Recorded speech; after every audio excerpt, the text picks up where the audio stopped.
हमारे कृष्ण भगवान जब मथुरा में थे, चने खाने सुदामा के घर जाते थे, लेकिन जब वो त्रिलोक धाम के राजा हो गए तो सुदामा को उनके घर जाना पड़ा। हम उस कृष्ण की कल्पना करना चाहते हैं आज भी, जो अपने गरीब दोस्तों के घर पे फिर उसी तरह जाए, त्रिलोक के राजा की तरह नहीं जाए। क्या बात है, गरीबों के घर में जाए। वाह। श्रद्धेय जगदीश मित्तल जी के हुक्म पर मैं यहाँ था, और मुझे बस ऐसा, देखिए ऐसा नहीं है कि मैं कुछ संस्कार संस्कृति नहीं जानता, लेकिन मैं हाथ जोड़ के ये कहने का अधिकार आपसे रखता हूँ, भगवान आपको और बहुत संपन्न आप 100 करोड़ वाले ट्रस्टी बने, लेकिन कवियों को सिर्फ जलजीरे की तरह इस्तेमाल ना करें। कवि जलजीरा नहीं है कि जब चाहा डिश के साथ ले लिया। कवि एक हरिओम पवार नहीं, अरुण नहीं, अनिल नहीं, ये हम हो नहीं हो।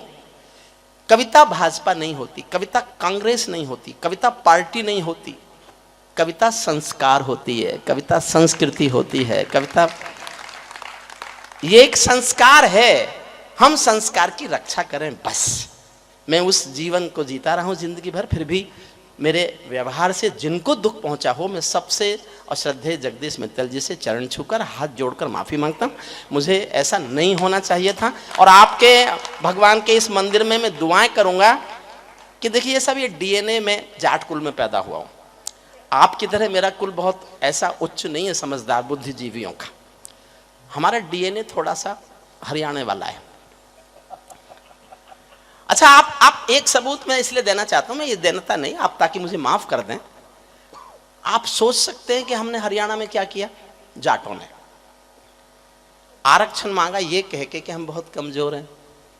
कितनी ताकत दिखाई, कितनी बस जला दी, कितने बच्चों को गोली लगवा ली, कितनी संपत्ति में आग लगा दी। उसके बाद सरकार से कहा हमें कमजोर मान लो। तो ये डीएनए का दोष है, वही मेरा है। एक संकट और है मेरा, अब भोजन की जल्दी तो नहीं है,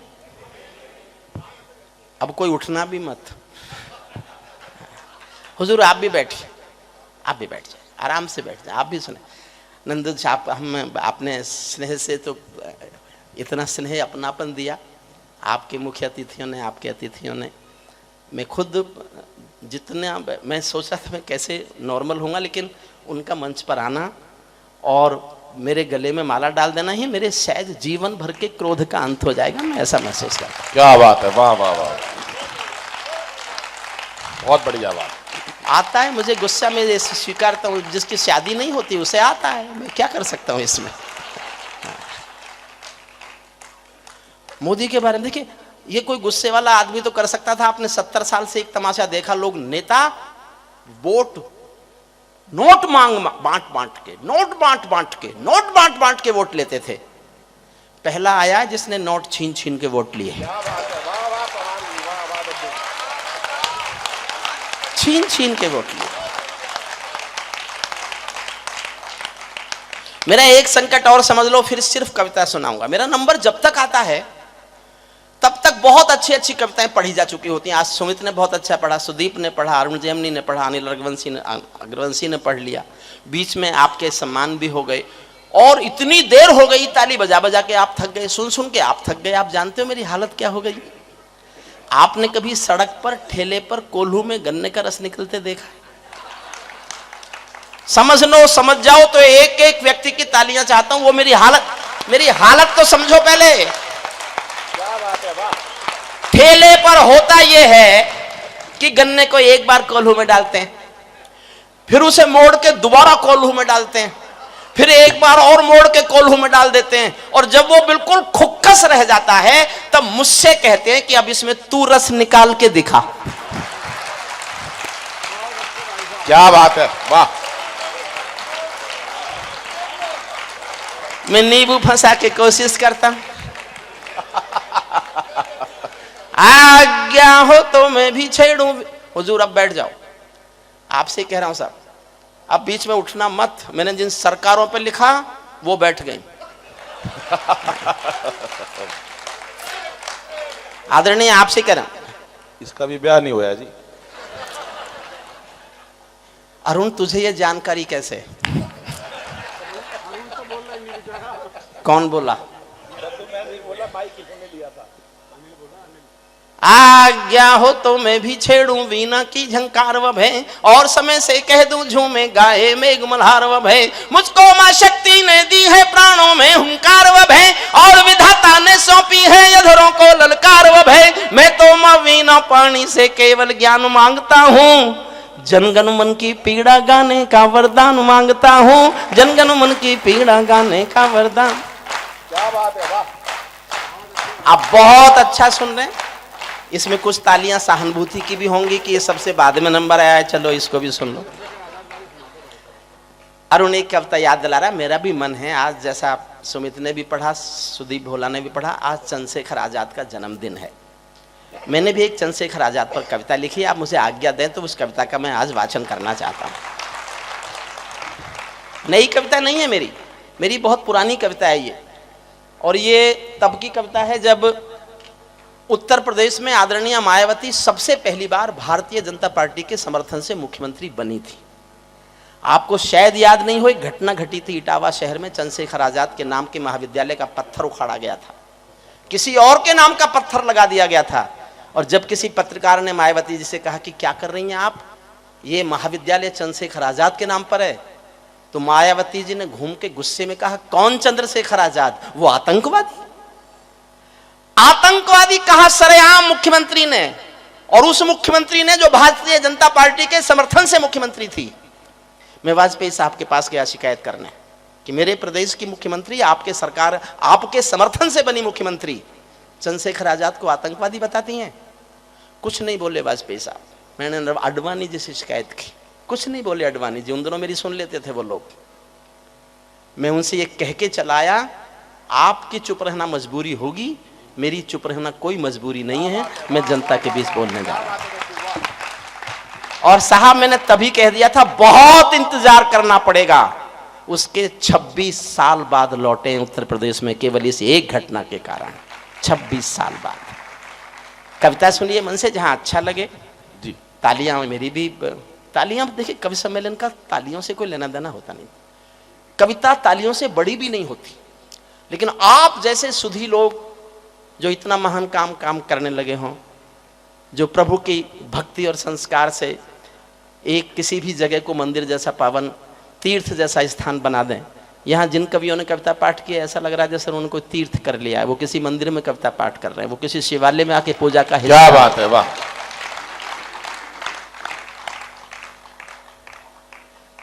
लेकिन आप जैसे लोग हमें रोज तो नहीं मिलेंगे।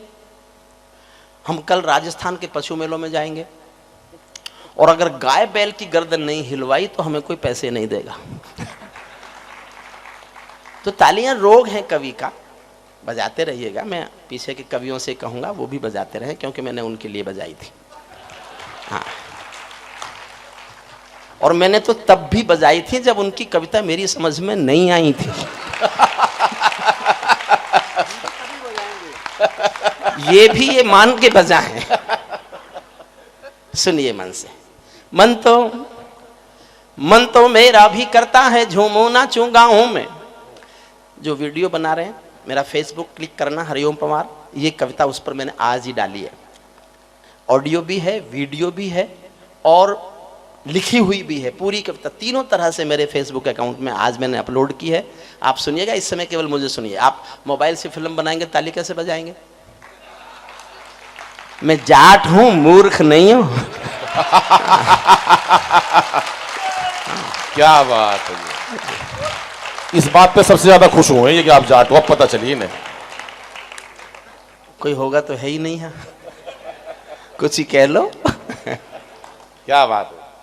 मन तो मेरा भी करता है झूमू नाचूं गाऊं में, आजादी की सौगातों पर 100 गीत सुनाऊं मैं, लेकिन शबनम वाला वातावरण कहां से लाऊं मैं, मेघ मल्हारों वाला अंतःकरण कहां से लाऊं मैं दामन में दर्द तुम्हारे अपने लेकर बैठा हूं, आजादी के टूटे फूटे सपने लेकर बैठा हूं, घाव जिन्होंने भारत माता को गहरे दे रखे हैं, उन लोगों को जेड सुरक्षा के पहरे दे रखे हैं, उन लोगों को जेड।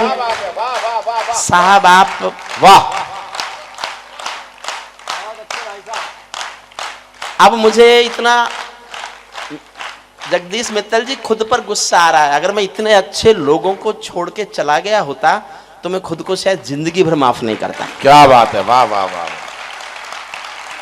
जिस मन से आपने दोबारा शुरू हुआ कब सम्मेलन सुनना शुरू किया है, मैं एक बात कह के जा रहा हूं, नहीं कहूंगा तो मेरे मन पे बोझ रहेगा। मैं अपने छोटे भाइयों के सामने कहता हूं, आप जिस मन से प्रारंभ से अब तक सुमित मिश्रा ओरछा से अब तक जिस तरह कविताएं सुन रहे हैं, मैं सचमुच दिल से कहना चाहता हूं, मैं 25 साल लाल किले में गया हूं, लेकिन जिस मन से आपने कविताएं सुनी है, मैं 25 साल के लाल किले के 25 कवि सम्मेलन श्याम खाटू महाराज जी के इस एक कवि सम्मेलन पर न्यौछावर करने की घोषणा। क्या बात है, वाह वाह वाह वाह वाह वाह वाह। बोलो खाटू नरेश की।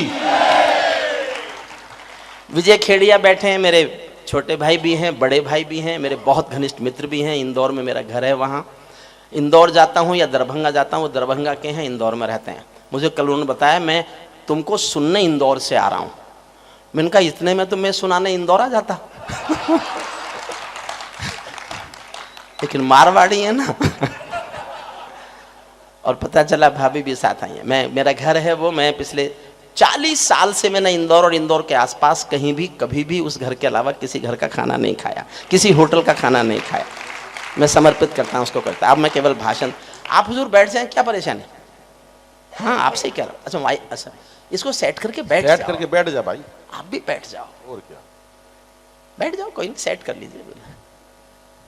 घाव जिन्होंने भारत मां, अब केवल भाषण नहीं दूंगा, अब सिर्फ मन से कविता सुनना, इस पीड़ा को सुनना कि हिंदुस्तान की राजनीति हमारे उन शहीदों को जिनके बल पर आज हम यहाँ उत्सव मना रहे हैं, जिनके बल पर आज हम यहाँ पूजा कर रहे हैं भगवानों की, उनको आतंकवादी कोई बताएगा, उनको गाली देगा और मुख्यमंत्री की कुर्सी पर बैठ कर देगा। तब मैंने कविता लिखी। मेरी पीड़ा है ये, मेरे दिल के छाले हैं जो मैं आपके साथ फोड़ना चाहता हूं। स्वागत। घाव जिन्होंने भारत माता को गहरे दे रखे हैं, उन लोगों को जैड़ सुरक्षा के पहरे दे रखे हैं, जो भारत को बर्बादी की हद तक लाने वाले हैं, वे ही स्वर्ण जयंती का पैगाम सुनाने वाले हैं, वे ही स्वर्ण जयंती का पैगाम सुनाने वाले हैं। आजादी लाने वालों का तिरस्कार तड़फाता है, बलिदानी पत्थर पर थूका बार बार तड़फाता है, इंकलाब की बलबेदी भी जिससे गौरव पाती है, आजादी में उस शेखर को भी गाली दी जाती है, आजादी में उस शेखर को भी आजादी में उस शेखर को भी गाली दी जाती है। मैं दिनकर की परंपरा का चारण हूँ, भूषण की शैली का अल्प उदाहरण हूँ, इसीलिए मैं दरबारों के गीत नहीं गा सकता हूँ, मैं पीड़ा की चीखों में संगीत नहीं ला सकता हूँ, मैं पीड़ा की चीखों में संगीत नहीं ला सकता।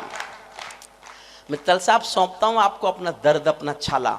पूरा सदन मेरा साथ दे, आपको लगे ये देश में नहीं होना चाहिए था। इससे बढ़कर और शर्म की बात नहीं हो सकती थी, इससे बढ़कर और शर्म की बात नहीं हो सकती थी, आजादी के परवानों पर घात नहीं हो सकती थी। कोई बलिदानी शेखर को आतंकी कह जाता है, पत्थर पर से नाम हटाकर कुर्सी पर रह जाता है, पत्थर पर। क्या बात है, वाह वाह वाह वाह वाह।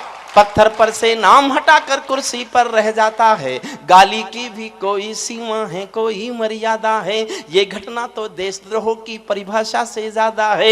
मेरी आंखों में पानी है, सीने में चिंगारी है, राजनीति ने कुर्बानी के दिल पर ठोकर मारी है, सारे वतन पुरोधा चुप थे, कोई कहीं नहीं बोला।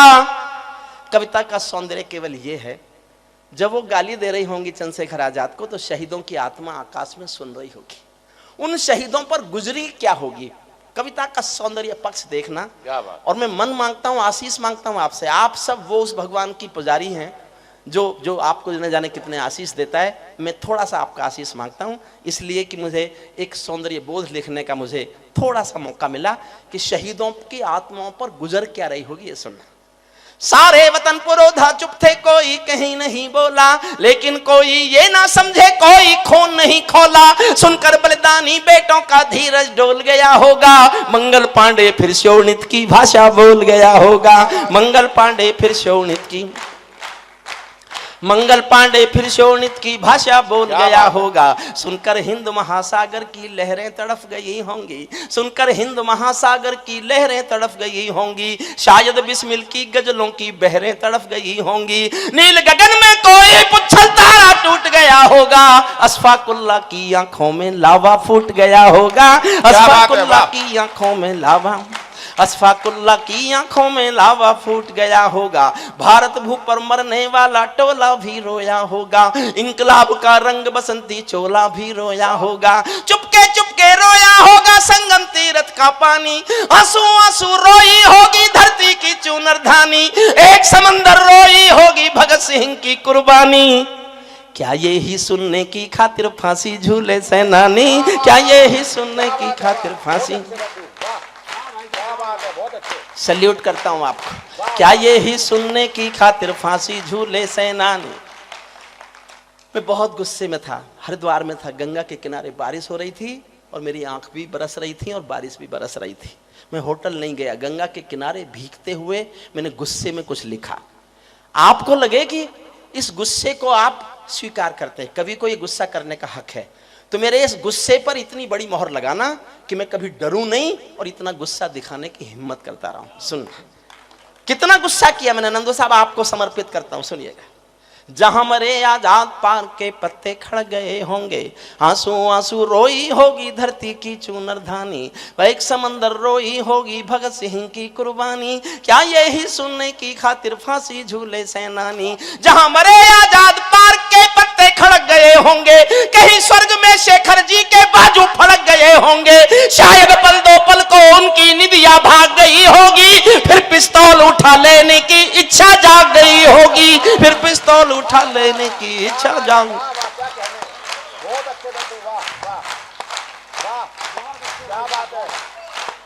फिर पिस्तौल उठा लेने की इच्छा। शेखर को कोई आतंकवादी बताएगा, मैं केवल उसके जीवन का एक पहलू बताता हूं। इकलौता बेटा था, गरीब था, भावरा मध्य प्रदेश में एक जगह है, अलीराजपुर के पास गांव में, वहां रहते थे उसके माता पिता। वो सरकारी खजाने लूटते थे, उनकी संदूक में पैसा रहता था, उसकी चाबी चंद्रशेखर आजाद के पास रहती थी। एक बार किसी ने आके खबर दी कि आप जानते हो तुम्हारे माँ बाप के पास घर में खाने को रोटी नहीं है, भूखे मरने की कगार पर है माता पिता, तो यार इतना तो पैसा घर भेज इस संदूक में से कि तेरे माँ बाप रोटी खा लें। तो चंद्रशेखर आजाद दो वाक्य बोला, एक आंख गीली करके एक आंख लाल करके, आंखों में आंसू ला के बोला कि माँ बाप क्या सिर्फ मेरे हैं और क्रांतिकारियों के नहीं है। और दूसरे ही पल दूसरी आंख लाल करके कहा कि इस संदूक में से तो एक पैसा दूंगा नहीं, लेकिन तुम मेरे माँ बाप को रोटी नहीं खिला सको तो खबर करना, मैं किसी दिन गांव आऊंगा और अपने पिस्तौल की 2 गोली दोनों के सीने में उतार के चलाऊंगा। उसे राजनीति आतंकवादी बताएगी। मैं आधी मिनट बोलता हूं चंद्रशेखर आजाद पर, आधी मिनट, और अपने छोटे भाई मैं उनको बहुत प्यार करता हूं, कई बार मैं उसे प्रज्ञा पुरुष भी मानता हूं, मेरे कई असंतोषों का जवाब उसके पास है, मैं उसको समर्पित करता हूं। मैं आधी मिनट में चंद्रशेखर आजाद की जीवनी पढ़ता हूं, सुनना। शेखर महायज्ञ का नायक गौरव भारत भूखा है, शेखर महायज्ञ का नायक गौरव भारत भूखा है, जिसका भारत की जनता से रिश्ता आज लहू का है, जिसके जीवन के दर्शन ने हिम्मत को परिभाषा दी, जिसके पिस्टल की गोली ने इंकलाब को भाषा दी, जिसने धरा गुलामी वाली क्रांति निकेतन कर डाली, आजादी के हवन कुंड में अग्नि चेतन कर डाली, जिसके कारण त्याग अलौकिक माता के आंगन में था, इकलौता बेटा होकर भी आजादी के रन में था, जिसको खूनी मेहंदी से भी देह रचाना आता था, आजादी का योद्धा केवल चने चबे ना खाता था। अब तो नेता पर्वत सड़कें शहरों को खा जाते हैं और पुलों के शिलान्यास में नहरों को खा जाते हैं, अब तो नेता पर्वत सड़कें, अब तो नेता पर्वत सड़कें शहरों को खा जाते हैं। आजादी के कारण जो गोरों से बहुत लड़ी है जी, शेखर की पिस्तौल किसी तीरथ से बहुत बड़ी है जी, शेखर की पिस्तौल किसी तीरथ से। और मेरी उसी समय की पीड़ा थी ये, क्योंकि वो अपने आप नहीं थी मुख्यमंत्री, भारतीय जनता पार्टी के समर्थन से थी। मैंने तभी लिखा, अब नहीं लिखा। मैं अभी आपको याद दिलाता हूं कि मैं तब भी इतना ही सच बोलता था जितना आज बोलता हूं। जो भारत माता की, मेरी ईमानदारी पर फिर मोहर लगाना, जो भारत माता की जय के नारे गाने वाले हैं, जो भारत माता की जय के नारे गाने वाले हैं, राष्ट्रवाद की गरिमा गौरव ज्ञान सिखाने वाले हैं, जो छोटी छोटी बातों पर संसद में अड़ जाते हैं, श्री राम मंदिर मुद्दे पर सड़कों पर लड़ जाते हैं, 60 दिनों तक स्वर्ण जयंती रथ लेकर जो घूमे थे, आजादी की यादों के पत्थर पूजे थे, चूमे थे, इस घटना पर चुप बैठे थे, सबके मुंह पर ताले थे, तब गठबंधन क्यों नहीं तोड़ा जो तुम हिम्मत वाले थे, तब गठबंधन क्यों नहीं तोड़ा जो तुम, तब गठबंधन क्यों नहीं तोड़। और 2 पंक्तियां फिर और मुझे हौसला और हिम्मत देना, तब गठबंधन तोड़ा होता जो तुम हिम्मत वाले थे, तुम सत्ता में शामिल थे तो टूक डांट भी सकते थे। देखना चाहता हूं तालियां कितनी उठा सकते हो। तुम सत्ता में शामिल थे तो टूक डांट भी सकते थे, जो जीभ शहीदों पर थूके वो जीभ काट भी सकते थे, जीभ शहीदों पर थूके, जो जीभ शहीदों पर थूके वो जीभ।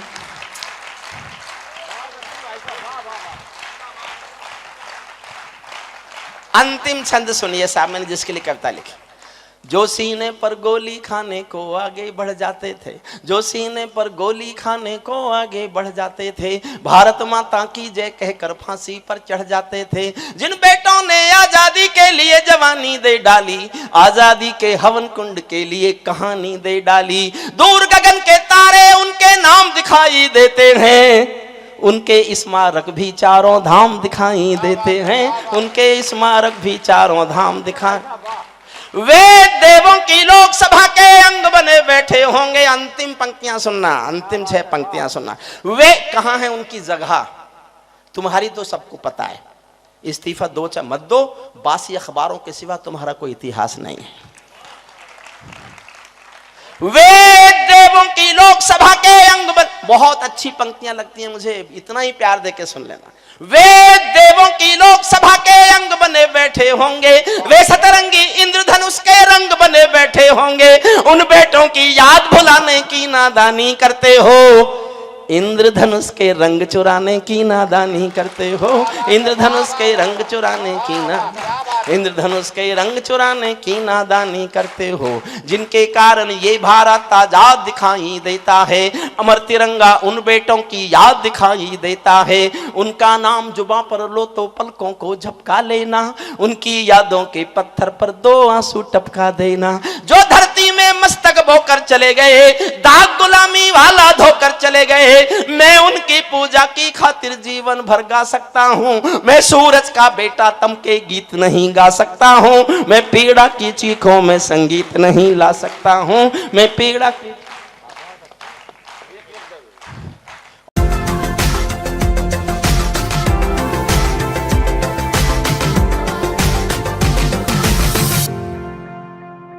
कश्मीर जो खुद लेकिन ऐसा भी मत करना कि बजाना भूल ही जाओ।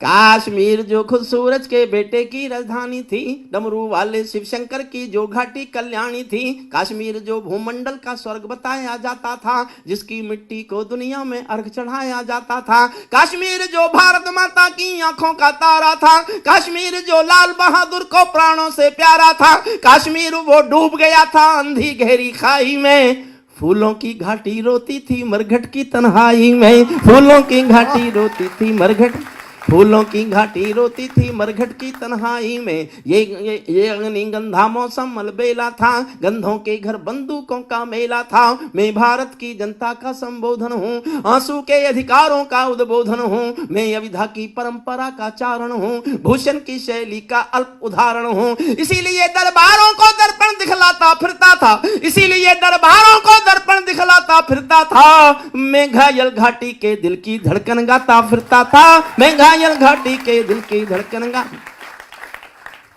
कश्मीर था जहां तमंचे थे केसर की क्यारी में, वो कश्मीर देखिएगा 370 हटने से पहले क्या था, काश्मीर था जहां तमंचे थे केसर की क्यारी में, काश्मीर था जहां रुदन था बच्चों की किलकारी में, काश्मीर था जहां तिरंगे झंडे फाड़े जाते थे, 47 के बंटवारे के घाव उघाड़े जाते थे, काश्मीर था जहां हौसलों के दिल तोड़े जाते थे, खुदगर्जी में जेलों से हत्यारे छोड़े जाते थे, खुदगर्जी में जेलों से हत्यारे छोड़े जाते थे। अपहरणों की रोज कहानी होती थी, धरती मैया पानी पानी होती थी, झेलम की लहरें भी आंसू लगती थी, गजलों की बहरें भी आंसू लगती थी। मैं आंखों के पानी को ललकार बनाता फिरता था, मैं घायल घाटी के दिल की धड़कन गाता फिरता था, मैं घायल घाटी के दिल की। और एक छंद था जहां गर्द में चंदा सूरज तारे थे, झरनों का पानी रक्तिम था झीलों में अंगारे थे, काश्मीर था जहां फिजाएं घायल दिखती रहती थीं, गर्म हवाएं घाटी का राशि फल लिखती रहती थीं, काश्मीर था जहां विदेशी समीकरण गहराते थे, गैरों के झंडे भारत की भूमि पर लहराते थे, काश्मीर था जहां हमारा राष्ट्रगान शर्मिंदा था। देखना चाहता हूं जोश में ताली कैसे बजाते हो। काश्मीर था जहां हमारा राष्ट्रगान शर्मिंदा था, भारत मां को गाली देकर भी खलनायक जिंदा था, भारत मां को गाली देकर भी काश्मीर था जहां हमारा राष्ट्रगान शर्मिंदा था, भारत मां को गाली देकर भी खलनायक जिंदा था। और इससे भी ज्यादा कड़वा सच गा रहा हूं, इससे भी ज्यादा तालियां मैं भी सुनना चाहता हूं। काश्मीर था जहां देश का शीश झुकाया जाता था, मस्जिद में गद्दारों को खाना भिजवाया जाता था, मस्जिद में गद्दारों को खाना भिजवाया जाता था, गूंगा बहरापन ओढ़े सिंहासन था, गूंगा बहरापन ओढ़े सिंहासन था, लूले लंगड़े संकल्पों का भाषण था, फूलों की घाटी लाशों की मंडी थी, अनुशासन का पूरा दौर शिखंडी था, मैं इस कोढ़ी कायरता की लाश उठाता फिरता था, मैं घायल घाटी के दिल की धड़कन गाता फिरता था, मैं घायल घाटी के दिल की धड़कन गा। हमको दो आंसू नहीं आते थे अनहोनी घटना पर। क्या क्या नहीं हुआ इस देश में। 19 जनवरी 1990 को 4.5 लाख कश्मीरी पंडित कश्मीर घाटी से बाहर निकाले गए, मस्जिदों से अनाउंस करके निकाले गए, उनकी मां बहन बेटियों के साथ बलात्कार हुए, संपत्ति में आग लगाई गई, हत्याएं की गई और 4.5 लाख कश्मीरी पंडितों को कश्मीर से बाहर आने के लिए मजबूर किया। दिल पर हाथ रखकर सोचना, इससे बड़ी मॉब लिंचिंग हिंदुस्तान में कभी हुई है क्या? ये थी मॉब लिंचिंग। कोई मानवाधिकार वाले रोने नहीं आए और इस देश में कोई शाहीन बाग नहीं हुआ।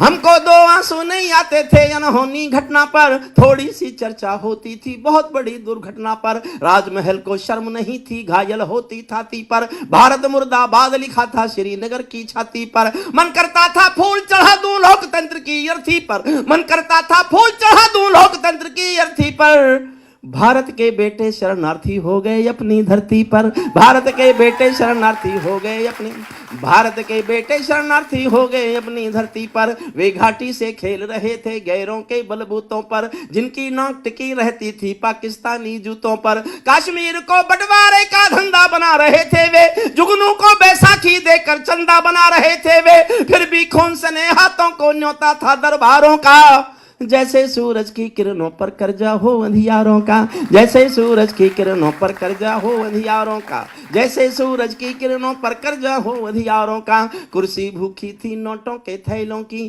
कुलवंती दासी हो गई रखेलों की। एक नाम लेता हूं, उस नाम को सुनकर आपके दिल में आदर की सम्मान की एक भी हिलोर उठे तो इस खूबसूरत से हॉल में मैं तालियों की हिलोर देखना चाहता हूं। उस व्यक्ति के प्रति आपके दिल में आदर है और आदर की एक भी हिलोर उस नाम को सुनकर उठती है तो मैं तालियों की हिलोर इस हॉल में देखना चाहता हूं। आजाद को समर्पित करता हूं पंक्तियां सुना। कुर्सी भूखी थी नोटों के थैलों की, कुर्सी भूखी थी नोटों के थैलों की, कुलवंती दासी हो गई रखेलों की, घाटी आंगन हो गई खूनी खेलों की, घाटी आंगन हो गई खूनी खेलों की, बहुत जरूरत थी सरदार पटेलों की, बहुत जरूरत थी सरदार पटेलों की। प्रणाम करता हूं। जिंदाबाद। बहुत जरूरत थी सरदार पटेलों की, मैं घाटी के आंसू का संतरास मिटाता फिरता था, मैं घायल घाटी के दिल की धड़कन। अब एक छंद सुनाता हूं, मैं बहुत जोश में सुनाऊंगा। मैं 3 दिन पहले बंगलौर में था तो मेरे मुंह से ऐसे निकल गया कि मैं जोश में सुनाऊंगा और मैं चाहता हूं जनता भी जोश में सुने। फिर मेरे मुंह से ये निकल गया कि मैं चाहता हूं जनता मुझसे ज्यादा जोश में सुने। अगर कोई तीसरा आदमी खड़ा हुआ ये तय करे कि कवि ज्यादा जोश में था कि जनता ज्यादा जोश में थी, तो वो आदमी, तीसरा आदमी ये फैसला दे कि कवि का जोश था लेकिन जनता का जोश कवि से ज्यादा था। मैं हारना चाहता हूं जोश में आपसे, यही मेरी जीत है। मैं फिर सुना रहा हूं, जोश में सुनाऊंगा, लेकिन मैं आपसे हारना चाहता हूं, यही मेरी जीत है, यही मेरा पुरस्कार। एक छंद सुनेगा। जब चौराहों पर हत्यारे महिमा मंडित होते थे, आतंकवादी मारा जाता था तो उसके लिए जलसे होते थे, जलसे। पाकिस्तान ब्लैक डे मनाता था, रेल का नाम लिखता था उसके ऊपर। जब चौराहों पर मर्यादा, जब चौराहों पर हत्यारे महिमा मंडित होते थे, भारत मां की मर्यादा के मंजर खंडित होते थे। जब कृष्ण भारत के नारे थे गुलमर्गा की गलियों में, शिमला समझौता जलता था बंदूकों की नलियों में। तो केवल आवश्यकता थी हिम्मत की खुददारी की, तो केवल आवश्यकता थी हिम्मत की खुददारी की। 56 इंची सीने से ही आशा थी दमदारी की, 56 इंची। वाह वाह,